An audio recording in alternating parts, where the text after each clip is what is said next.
Allora, premesso che per me è stata la migliore partita disputata fino ad oggi, sulla qualità e intensità. Perché quando crei 8-10 palle gol di situazioni importanti e trovi una squadra chiusa tutta sotto la linea della palla, non è facile giocare a calcio. Noi abbiamo creato, abbiamo dato intensità, abbiamo dato ritmo, non possiamo tenere 95 minuti ad alta intensità, però tutte le volte che abbiamo tenuto alta intensità abbiamo creato tante occasioni.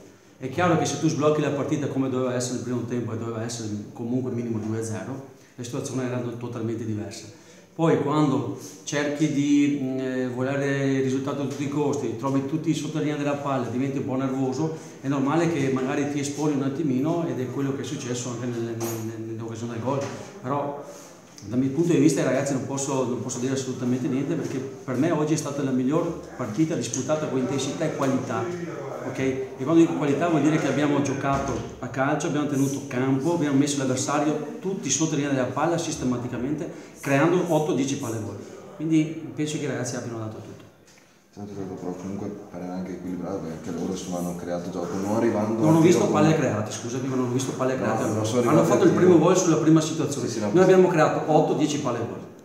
Quindi è inutile che rimaniamo qui a parlare di situazioni eccetera. Se tu nel primo tempo chiudi la partita 2-0 come abbiamo creato tantissimo, ok, loro abbiamo giocato sulla tre quarti campo per 90 minuti, è normale che loro sono ripartiti in qualche circostanza, hanno due giocatori che in questa categoria qua non hanno niente a che fare e di conseguenza hanno trovato il gol. Però tu dovevi già essere minimo 2-3 gol a 0. Quindi il calcio vive dei episodi, però ripeto, io sono molto contento di questa partita perché per me è stata la miglior partita disputata fino ad oggi. Per i rigori molto contestati a squadre avversarie, con il commento...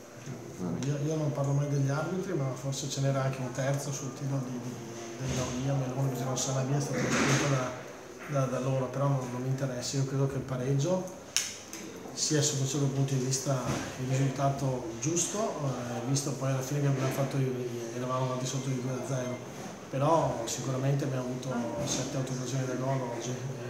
Non mi è piaciuto l'atteggiamento della squadra dal punto di vista noi in queste partite non possiamo pareggiare se vogliamo fare un campionato di vertice, dobbiamo essere più cinici, più determinati e anche se dal punto di vista tattico secondo me qualcosina dobbiamo migliorare, perché non è possibile che prendiamo sempre 2 gol oggi, con tutto rispetto per gli attaccanti del Cordenos, che sono 2 ottimi attaccanti, sia Zubin che Macan, però non possiamo con 3 occasioni prendere 2 gol. Penso che sia uno dei nostri problemi. L'ho detto 15 giorni fa, lo ripeto oggi e questo è il successo. Questa è una cosa che mi dà estremamente fastidio.